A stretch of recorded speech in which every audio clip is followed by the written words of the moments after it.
साथियों नमस्कार, मैं विनय स्वागत करता हूं आप सभी लोगों का अपने YouTube channel our past and future पर।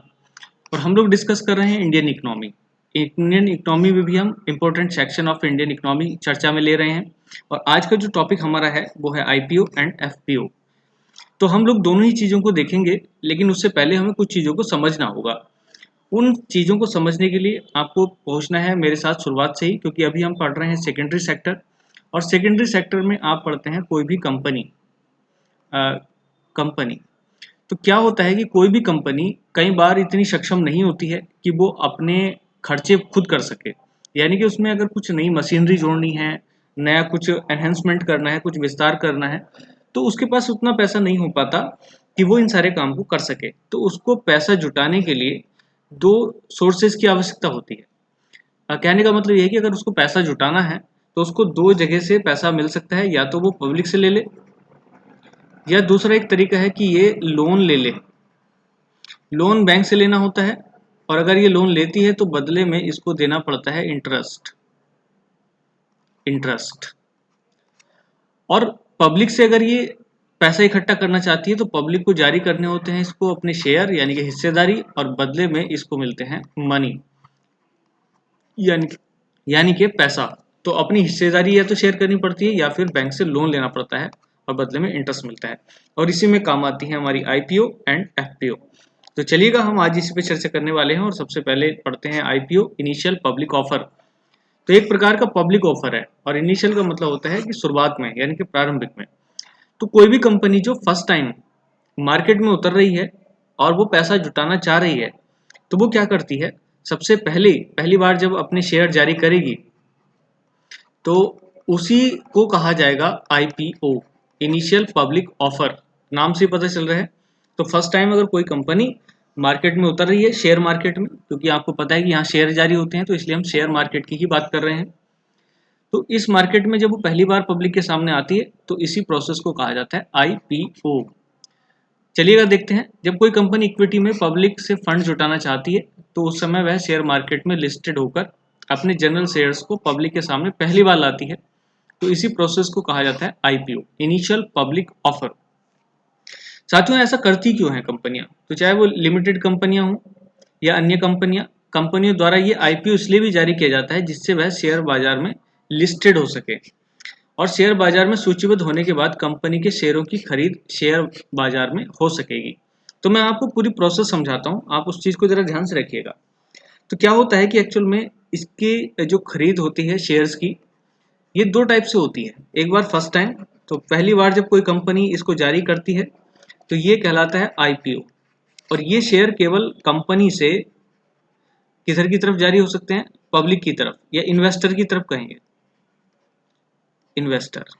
तो कोई भी ऐसा व्यक्ति जो इन्वेस्ट करना चाह रहा है इस कंपनी में, तो वो कंपनी के जिसने शेयर जारी किए हैं उसके शेयर खरीद सकता है।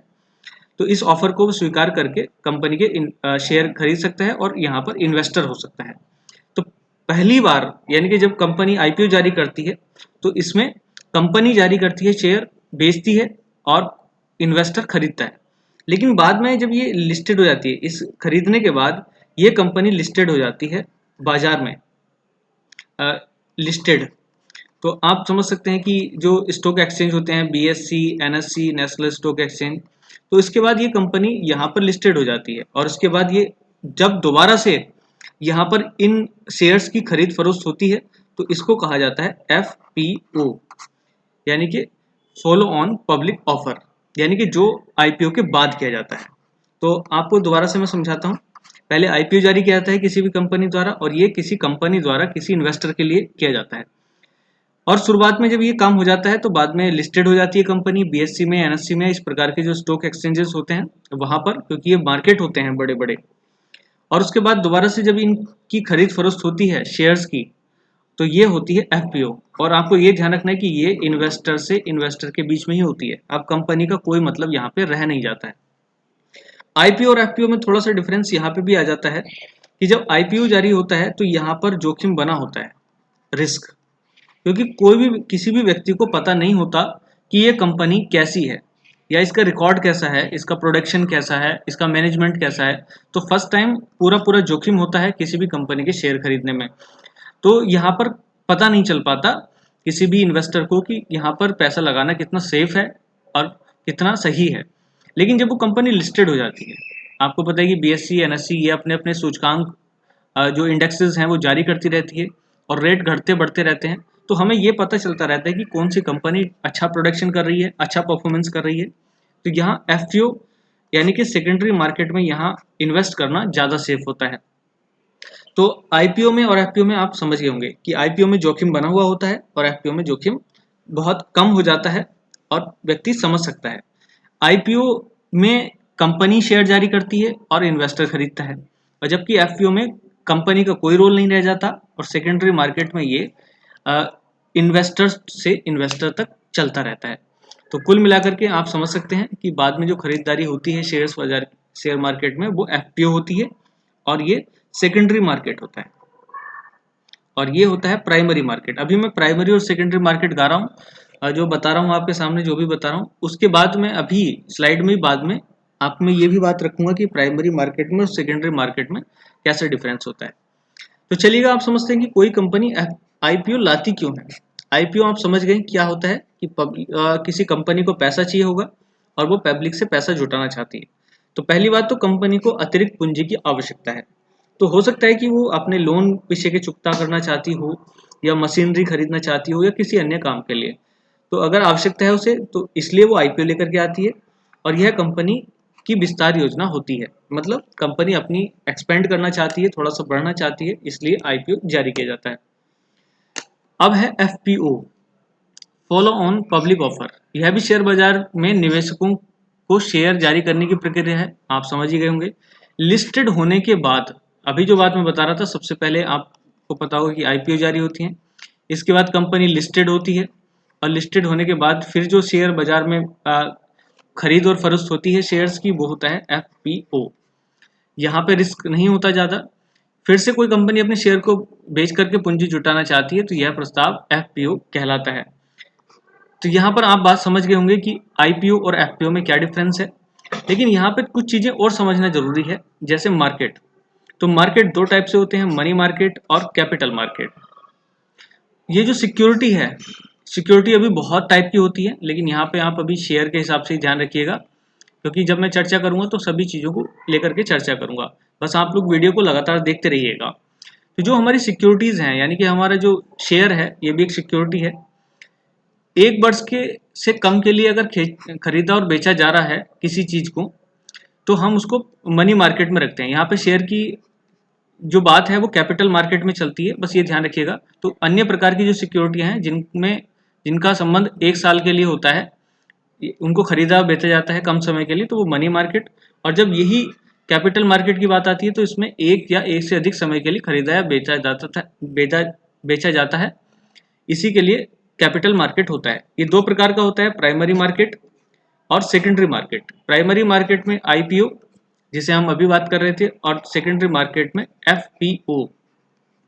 तो दोनों की बात आप समझ में आ रही होगी। अब मैं आपके सामने लेकर के आता हूं प्राइमरी मार्केट और सेकेंडरी मार्केट, या दूसरे शब्दों में कहें कि IPO और FPO में क्या डिफरेंस हो जाता है, वो आप अच्छी तरीके से समझ सकते हैं।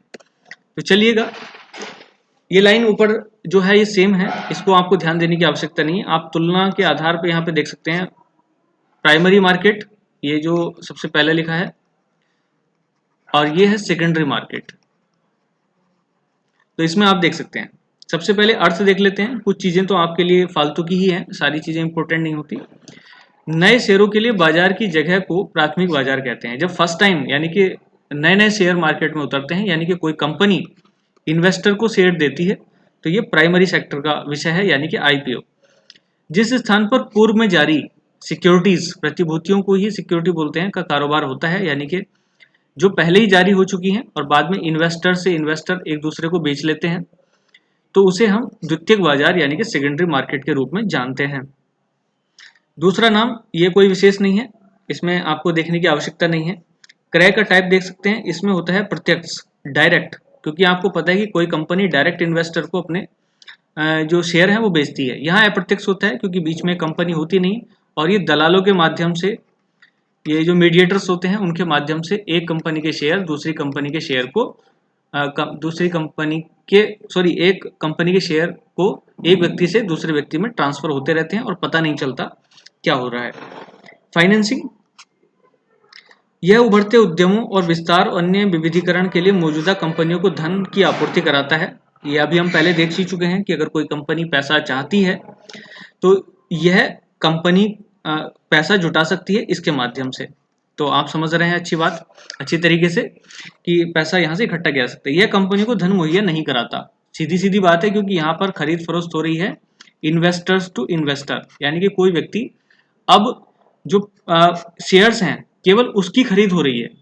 एक व्यक्ति अपने शेयर बेच करके दूसरे को जा रहा है, कम पैसे में ज़्यादा पैसे में, एक कंपनी से दूसरी कंपनी में, तो वो यहाँ पे होता है। तो उससे कोई कंपनी को फायदा नहीं होता, बस यहाँ पर इन्वेस्टर्स को फायदा हो जाता है। ये कितनी बार सिक्योरिटी बेची जा सकती है, तो आप देख सकते हैं कि सिर्फ एक बार, क्योंकि कंपनी से इन्वेस्टर में एक बार उतर करके आता है, और यहाँ तो कितनी बार ही इसको बेचा जा सकता है, खरीदा जा सकता है। नेक्स्ट, इसके बीच खरीद फरोख्त की बात करते हैं तो कंपनी और निवेशक। तो सबसे पहले आप देख सकते हैं कि यहाँ पर जो कंपनी बेचने वाली होती है और निवेशक खरीदने वाला होता है। यहाँ निवेशक ही इन्वेस्टर को बेचते और खरीदते हैं। राशि कौन प्राप्त करेगा अगर शेयर बिक रहे हैं, तो यहाँ सीधी बात है, कंपनी बेच रही थी निवेशक को, यहाँ पर आप देख सकते हैं, तो बदले में जो पैसा मिलेगा वो कंपनी को मिलेगा। और यहाँ क्योंकि एक निवेशक दूसरे निवेशक को बेच रहा है, तो जो एक इन्वेस्टर है उसी को फायदा मिलेगा दूसरे इन्वेस्टर के मुकाबले। मध्यस्थ अंडर राइटर्स होते हैं कंपनी के ही, तो वो जारी करते रहते हैं। और यहाँ पर होते हैं दलाल, जिससे एक व्यक्ति, वैसे तो अब आप देखेंगे मॉडर्न जमाने में अब इसकी भी आवश्यकता नहीं है, अब आप खुद भी अपने शेयर मार्केट में शेयर जारी कर मतलब खरीद सकते हैं, बेच सकते हैं। यह पुरानी कल्पना होती जा रही है धीरे धीरे करके। मूल्य, यहाँ पर एक ही दाम होता है, यानी कि जो कंपनी ने प्राइस फिक्स कर दिए हैं फर्स्ट टाइम आईपीओ के लिए वही आपको लेने पड़ेंगे, और यहाँ पर उतार चढ़ाव होता रहता है। आपको पता है कि एनएससी जो बीएससी है उसमें इंडेक्सेस में घटाव और बढ़ाव देखने को मिल जाता है, और मांग और आपूर्ति के आधार पर इनका निर्धारण होता है। संगठनात्मक अंतर किसी विशिष्ट स्थान या भौगोलिक स्थान पर निहित नहीं है, इसका भौतिक अस्तित्व है। तो यहाँ पर आप समझ सकते हैं कि एक बार किसी कंपनी से ये खरीद लिए तो इसका कोई मतलब नहीं रह जाता है कि कहाँ पर है, आप उसके मालिक बन जाते हैं। ये आपको पता है कि इसका एक निश्चित बाजार होता है, एनएससी जैसे बीएससी इस प्रकार से। तो कुल मिलाकर के आप समझ सकते हैं कि प्राइमरी और सेकेंडरी जो मार्केट्स हैं उसमें क्या डिफरेंस है, और आईपीओ और एफपीओ में बातों को समझ सकते हैं। तो चलिएगा, आज ये बात मैं आपको समझा पाया तो बहुत अच्छी बात है। नेक्स्ट वीडियो के साथ मैं किसी और विषय पर चर्चा करूंगा, तब तक के लिए आप ध्यान रखिएगा और तैयारी करते रहिएगा। जय हिंद।